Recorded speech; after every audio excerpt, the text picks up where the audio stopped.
Ukrainian soldiers here have 12 seconds of warning before impact. That's not even enough time to run. And that's why Russia is panicking over the arrival of the F-16S.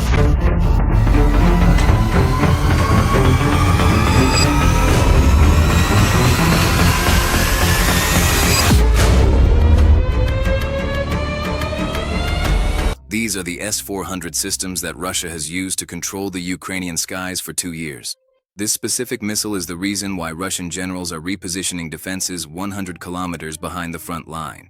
But what NATO isn't saying is that the F-16 alone is useless. What Russia really fears is this: a war network that turns every F-16 into a node capable of receiving targets it can't even see on its own radar. In this video, I'm going to show exactly how this network works and why it terrifies the Russian command more than any superweapon. Let's start with the system that Russia fears losing the most, because without it, the entire Russian military strategy collapses within 48 hours. This is Orikhiv, a Ukrainian city just 70 kilometers from the front line, which has become a laboratory of hell. The depth and frequency of the craters that mark every street in this city tell a brutal story about modern warfare. These craters you're seeing are 6 meters deep and 15 meters in diameter. They were made by half-ton KAB-500 bombs, dropped from Russian Su-34 jets, which fly so high and so far that the Ukrainians never managed to see them on radar before it's too late. Ukrainian soldiers positioned here have exactly 12 seconds of warning between the moment the radar detects the incoming missile and the impact. 12 seconds. That's not enough time to run to a shelter. There's barely enough time to throw yourself on the ground and pray. And it's precisely because of this terrible reality that Russia is starting to panic, genuinely, with the arrival of the F-16S. But what you're going to discover in this video has nothing to do with superior technology. The F-16 by itself is just a fighter jet from the 1970s. What terrifies Moscow is what it connects to. I'm going to show you exactly what Orikhiv reveals about modern warfare, why Russian jets are killing with impunity, and the change that's forcing the Kremlin to reposition everything. Orikhiv is 70 kilometers from the southern front line. Ukrainian troops have a brutal mission: to advance through minefields against an enemy that has long anticipated their move. But the deadliest killer isn't on the ground, it's in the sky. The Su-34s, the Russians, they fly above 10,000 meters, out of reach of Stingers and Ukrainian man-portable air defense systems. They drop GPS-guided bombs from 50 kilometers away. And this difference in range is where Ukrainian soldiers die every day. A Ukrainian Marine told me, "I understand perfectly what aviation with its firepower means. It's very frightening. Not everyone will be psychologically ready to return to the trenches after an airstrike." Ukrainian radar detects the Su-34 taking off from the Russian base. Soldiers get a 90-second warning. They run to shelters, but the bombs are guided with military-grade GPS precision. Improvised shelters save no one. In the first 4 months of 2024, Russian airstrikes on the southern front increased by 240%. Not because Russia got more planes, but because they realize they can attack with total impunity. Now imagine that same Ukrainian soldier. But this time, when the radar detects the Su-34 taking off, something different happens. Here's what everyone is getting wrong about the F-16. In traditional air combat, one-on-one, the Russian Su-35 is technically superior to the F-16 in virtually every measurable aspect. The Su-35's Irbis-E radar can detect targets at 400 kilometers away, while the F-16's APG-68 radar barely reaches 150. The Russian R-77 air-to-air missiles have a longer range. Its rate of climb is superior. The Su-35 can fly higher, carry more armament, and has greater flight range. On paper, in a classic fighter duel like those we saw during the Cold War, the Su-35 should win easily. So why the hell is Russia going into panic mode over the arrival of an American fighter jet from the 1970s? Because the F-16 doesn't fight alone. It never has. It was designed as a node in a war network. And that network has a name: Link 16. Link 16 is an encrypted data link developed by NATO specifically to create what the military calls unified situational awareness. Let me explain how it works in practice step by step. First, there's an American AWACS. These giant aircraft, with a rotating radar dish on top, fly in circles over Polish territory, far from the combat zone. 400 kilometers from the front line. Its radar is so powerful it can detect a Russian Su-34 taking off from a base in Crimea, at the exact moment its wheels leave the ground. Second, the instant this detection happens, the AWACS computer processes the data. Exact position, altitude, speed, flight direction, even the aircraft model. And transmits all of this via link 16, using 128-bit military encryption, which changes frequency 238 times per second, making it impossible to intercept or block the signal. Third, these coordinates instantly appear on the multifunction display in the cockpit of the Ukrainian F-16, which is flying 300 kilometers away, waiting on air patrol. The pilot sees not just a blip on the radar, but complete information. Type of threat, predicted trajectory, engagement priority. Fourth, the Ukrainian pilot doesn't even need to activate the F-16's own radar, which would reveal his position. He simply points the nose of the fighter toward the target, presses the launch button, and the AIM-120 AMRAAM missile leaves the wing, with all the information already programmed in. The missile flies on its own, guided by GPS and its own terminal radar, until it finds the Russian Su-34, which has no idea it has already been marked for destruction. Pause to see the technical specs. But the summary is perfect real-time information. Now put yourself in the shoes of the Russian Air Command. Their pilots were used to hunting sitting ducks. They take off, drop bombs, and return home. Easy. But now the moment he takes off, there's an F-16 200 kilometers away. Already knows where he is. The Russian pilot turns on the radar to look for Ukrainian targets, and that reveals his exact position. He became the target. But there's something even more sinister. Because the F-16 isn't just going to defend. It's going to hunt. And the weapon it uses for that is every Russian radar operator's nightmare. SAD means suppression of enemy air defenses. It's the most dangerous mission in modern aviation. And it's where the F-16 has been trained to dominate for the last 40 years. The AGM-88 HARM, high-speed anti-radiation missile, is literally a missile designed to kill radars. And the way it works is both brilliant and terrifying at the same time. Picture the scene. A Russian operator inside an armored S-400 truck sees on his console that he needs to detect aerial threats. He's got a problem. If he doesn't turn on the radar, he's flying blind and can't defend anything. But if he turns on the radar, that same radar emits electromagnetic waves that travel in all directions. The AGM-88 HARM has a seeker head which works like a giant electronic ear.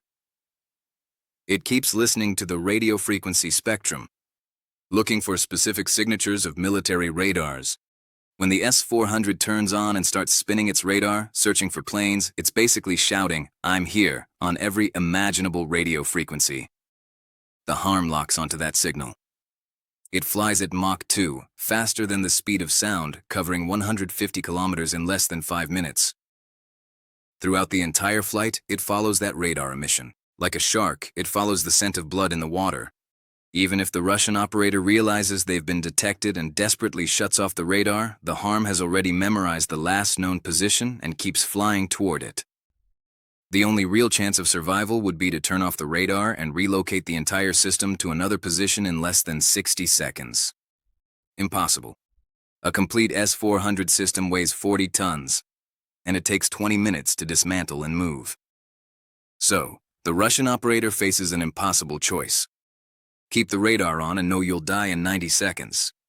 Or turn off the radar and make that $500 million system completely useless. An expensive statue that protects nothing. And here is the domino effect that is terrifying: Moscow. When S-400s are forced to shut down to survive, they create holes in Russian air defense. Through these holes, everything gets through. Ukrainian drones, cruise missiles all the way to the CMS, even attack helicopters. Russia loses control of the airspace, not because their systems are bad, but because they're afraid to turn them on. This isn't Cold War theory or academic speculation. This has already happened. Syria, April 2018. Israel carried out a series of airstrikes against Syrian military facilities that Israeli intelligence believed were being used by Iran. The targets were protected by Russian S-300 systems, practically twin brothers of the S-400s, with the same design philosophy, just one generation older. Russia had real Russian military operators controlling these systems, not poorly trained Syrians. The Israeli F-16S and F-15S approached. The Russian radars detected the formation.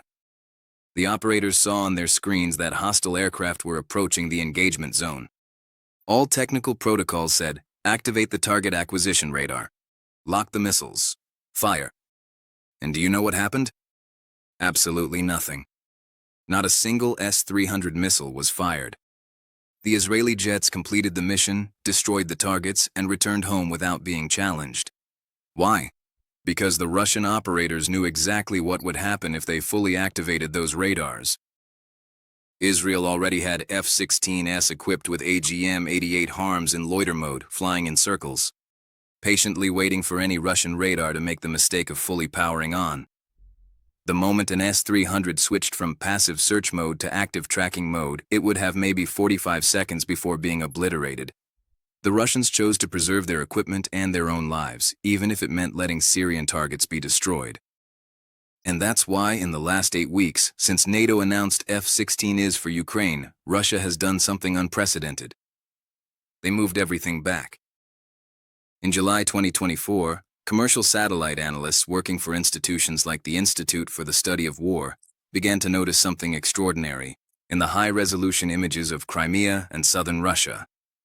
S-400 batteries that had been strategically positioned 30, 40, 50 kilometers from the Ukrainian front line, positions meticulously chosen to maximize coverage and minimize gaps. In air defense, they were moving. They were not being destroyed. They were not being replaced. They were being deliberately relocated, pulled back more than 100 kilometers into territory controlled by Russia. Analysts compared images from June with images from August, and they documented at least 14 different S-400 sites that had been moved significantly further back. And there's an important technical detail here. Moving an S-400 system is not like moving a car in a parking lot.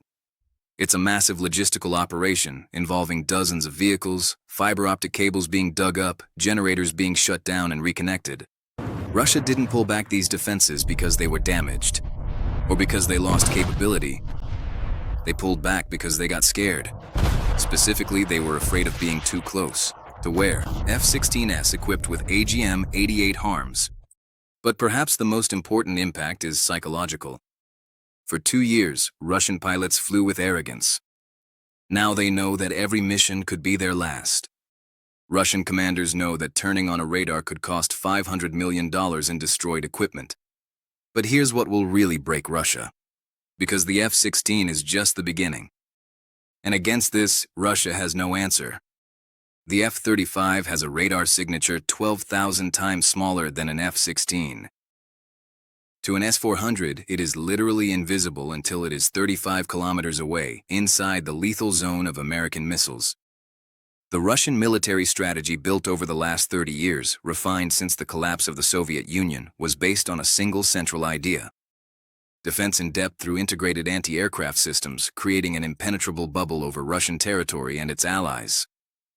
The theory looked beautiful on paper. Multiple layers of systems overlapping each other.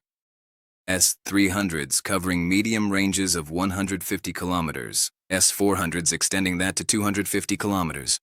Pantsir S-1 systems protecting the S-400 batteries themselves against cruise missile and drone attacks. Everything connected through centralized command and control, creating an electronic umbrella where any enemy aircraft would be detected, tracked, and destroyed before it could threaten critical targets. It worked in Russian military exercises, where the enemy played by the rules that Russia set, and it created a false sense of security. But this entire doctrine has a fatal flaw built into its design. It assumes that the enemy will try to penetrate your defended airspace and fight within your defense bubble. It assumes dogfights between planes and missiles, where the best radar and the fastest missile win. American F-16 is flying NATO's CD doctrine. They don't accept these rules. They don't try to penetrate. They destroy the bubble from the outside in. They use Link 16 to detect when you turn on your radars. They launch harms from outside your range. They force you to choose between being useful and staying alive. And when you turn off your radars to survive, there is no more bubble. There is only unprotected airspace where Ukrainian planes can operate freely. So why does Russia fear the F-16 in Ukraine? It's not because of the speed, it's not because of the missiles, it's not even because of the technology. It's because the F-16 turns air warfare from an individual duel into a systemic massacre. And against a system, individual courage doesn't matter.